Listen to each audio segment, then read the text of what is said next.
Já Memphis Depay adiou sua saída daquele hotel de 700 mil reais por mês. O motivo você vai entender daqui a pouquinho. Vou falar também sobre Bitelo, ex-jogador do Grêmio, que pretende voltar ao Brasil. Onde é que será que ele atuaria? Bastidores e muito mais. Fala aí, pessoal, eu sou Jorge Nicola, bem-vindos a mais um vídeo do canal. Sem perder tempo, pedir para deixar like, se inscrever no canal e ativar as notificações. Hora de falar sobre o Flamengo e aquela liminar que envolvia a Libra e outros 8 clubes. Só para recapitular o caso, o Flamengo entrou na justiça pedindo que as cotas da Libra fossem bloqueadas, enquanto o Flamengo não conseguisse arrancar dos demais integrantes da Libra uma quantia financeira que ele achava justo. Pois bem, 66 milhões de reais foram bloqueados de outros clubes e atrapalharam demais o fluxo de pagamentos. Nessa quarta-feira, a desembargadora Lúcia Helena derrubou a liminar que bloqueava esses 66 milhões de reais. Vão ficar bloqueados apenas 17 milhões que fazem parte dessa briga envolvendo o Flamengo e a Libra. Nada mais justo, os outros clubes não têm nada a ver com a vontade do Flamengo em receber mais. É também por conta do comportamento rubro-negro extremamente egoísta que o Atlético Mineiro já anunciou sua saída da Libra para integrar a LFO, a Liga Forte União. Bora falar agora sobre Bitelo. Você lembra dele? Meio atacante, hoje com 25 anos de idade, atleta formado no Cascavel, mas que ganhou destaque nacional no Grêmio. Ele está há 3 temporadas no Dinamo Moscou, ótima fase, titular absoluto, temporada de 17 jogos, 5 gols e 2 assistências. E o Bitelo, que quase se mudou para o Botafogo em janeiro, foram 3 propostas do Botafogo, a maior delas de 15 milhões de euros, e não houve acordo porque o Dinamo entendia que não podia perdê-lo. Pois bem, o Bitelo tem feito esforços para voltar ao Brasil em 2026. Ele, inclusive, tem curtido uma série de comentários de torcedores do Grêmio que pedem seu retorno. Dá para dizer que se de fato ele conseguir a liberação do Dinamo para que uma negociação aconteça, o Grêmio é um dos interessados. Jogador de enorme potencial, meio atacante, que joga centralizado, mas também sabe jogar aberto pelo lado dos campos, seria excelente alternativa para os principais clubes de futebol do Brasil, com apenas 25 anos de idade. Dá para imaginar um negócio de algo na casa dos 15 milhões de euros, embora hoje ele esteja avaliado em 10 milhões de euros. Inclusive, quando da sua compra junto ao Grêmio em 2023, foi exatamente esses 10 milhões de euros que o Dinamo Moscou acabou desembolsando. A saideira sobre essa negociação, ou sobre o futuro de Bitelo, é o tipo do meia em extinção no futebol brasileiro. A gente tem Arrascaeta, Matheus Pereira e mais alguns outros. Bitelo seria excelente alternativa. E Memphis Depay desistiu de deixar a suíte triplex, que custa 700 mil reais por mês ao Corinthians. Na semana passada contei para vocês que o atacante holandês havia se interessado por uma mansão em Alphaville com um custo de 500 mil por mês, uma economia para o Corinthians de 200 mil mensais. Mas os advogados do Memphis o orientaram a adiar essa mudança. Eles temem que o Corinthians não cumpra com um acordo firmado por pagamento de 23 milhões de reais pendentes, relacionados a luvas, prêmios pelo título do Campeonato Paulista, jogos e participações em gol, além de direitos de imagem. Então, o Memphis vai aguardar que comece a receber parceladamente esses 23 milhões de reais para levar adiante a mudança. Dessa maneira, o Corinthians vai seguir desembolsando 700 mil mensais com o hotel onde está hospedado o atacante holandês. Só para lembrar que tem jogador super importante no brasileiro que custa na casa dos 700 mil mensais. Vou dar o exemplo de alguém que ganha mais, mas é extremamente eficiente. Caio Jorge, artilheiro do Campeonato Brasileiro e da Copa do Brasil, fatura no Cruzeiro algo próximo a 1 milhão de reais mês. E você, o que pensa sobre essa história envolvendo Memphis Depay e o Corinthians? O último registro importante, no contrato assinado entre as partes, havia uma combinação de que o Corinthians pagaria no máximo 30 mil euros ou 183 mil reais com a moradia do atacante, mas o Corinthians virou a grande mãe de todo mundo e em vez de 183 mil arca com 700 mil mensais.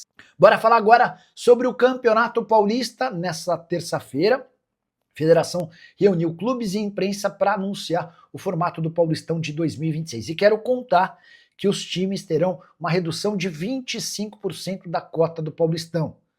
Até a temporada de 2025, os grandes, Corinthians, Palmeiras, São Paulo e Santos, tinham 44 milhões de reais de cota de participação, disparada a maior do futebol brasileiro.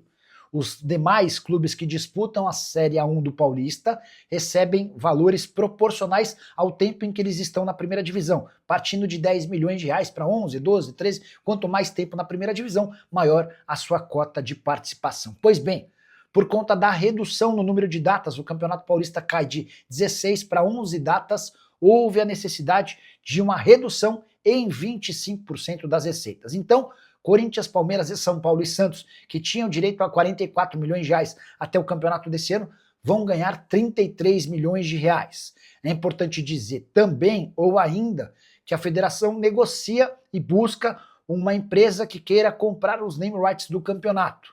Se essa venda acontecer, parte da grana será destinada aos clubes, reduzindo essa perda de 25% das receitas com a participação no campeonato. Ainda assim, com 33 milhões de reais para os grandes e algo na casa de 7 a 8 milhões de reais para os demais times, dá para dizer que o Campeonato Paulista tem de longe a maior receita do futebol nacional. Só para completar, pelo menos em relação a estaduais, tá? Só para completar, contar que na temporada de 2025 o Corinthians, como campeão paulista, levou 54 milhões de reais. Foram 44 milhões de cota, 5 milhões pelo título e outros 5 milhões em ações de marketing. Para falar agora sobre o Corinthians, Dorival Júnior reclamou do planejamento do Timão para a próxima temporada. Na visão do técnico, o Corinthians está atrasado em relação à concorrência. Dá uma olhada na declaração, abre aspas, estamos com o nosso planejamento um pouco atrasado em relação a muitas equipes. Posicionamos a diretoria do clube que precisamos acelerar para estar com decisões tomadas e nomes preparados para diminuir a diferença do Corinthians em relação aos demais. Aí é importante dizer que o Dorival teme que o Corinthians não contrate jogadores, tudo por causa daquela questão envolvendo o Transferban. Hoje o Timão já tem 2 condenações contra si e precisa alcançar 85 milhões de reais. É natural que outras 4 condenações que já aconteceram na FIFA e serão confirmadas em breve na Corte Arbitral do Esporte aumentem a pendência do Corinthians em até 125 milhões de reais. Pois bem, declaração do Dorival sobre a chance de não chegarem reforços. Nós temos de ter consciência de que isso pode acontecer. Por isso, minha preocupação é preparar o máximo possível esses garotos que estão aí.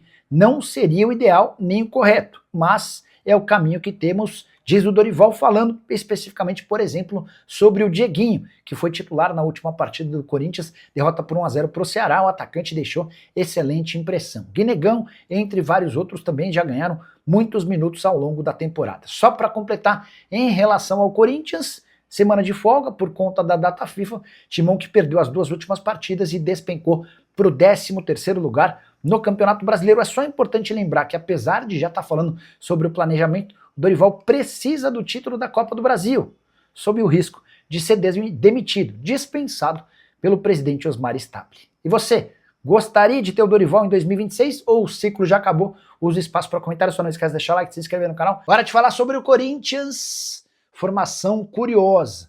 Fabinho Soldado, diretor executivo de futebol do Timão e que vive as últimas semanas à frente do clube, apresentou uma lista de reforços para a diretoria, possíveis nomes que poderiam ser contratados para o próximo ano. Mas, de acordo com o Samir Carvalho, setorista do Corinthians e dono de um canal que cobre o Timão aqui no YouTube, a lista foi rejeitada pelo presidente Osmar Stabile e por seus pares. Tudo porque os nomes, de acordo com a apuração, estariam completamente fora da realidade financeira do Corinthians. Vale a lembrança de que o Timão já tem 2 condenações na FIFA e outras 4 estão a caminho. Hoje, para que o Corinthians volte a contratar atletas, ele precisa juntar mais ou menos 85 milhões. Quando todas as outras condenações também se tornarem reais, haverá uma necessidade de investimento de 125 milhões de reais, possivelmente à vista, para que o Timão possa, enfim, voltar a contratar. Diante desse custo gigantesco, dá para imaginar reforços pontuais e baratos no Timão. Dorival Júnior chegou a dizer que cogita até que não existam reforços para o Corinthians de 2026. Parece que o Fabinho Soldado deu mais um deslize. E a relação dele com dirigentes do Timão, que já não é das melhores por conta do seu custo, quase 400 mil mensais, além da relação com Augusto, ficou ainda pior.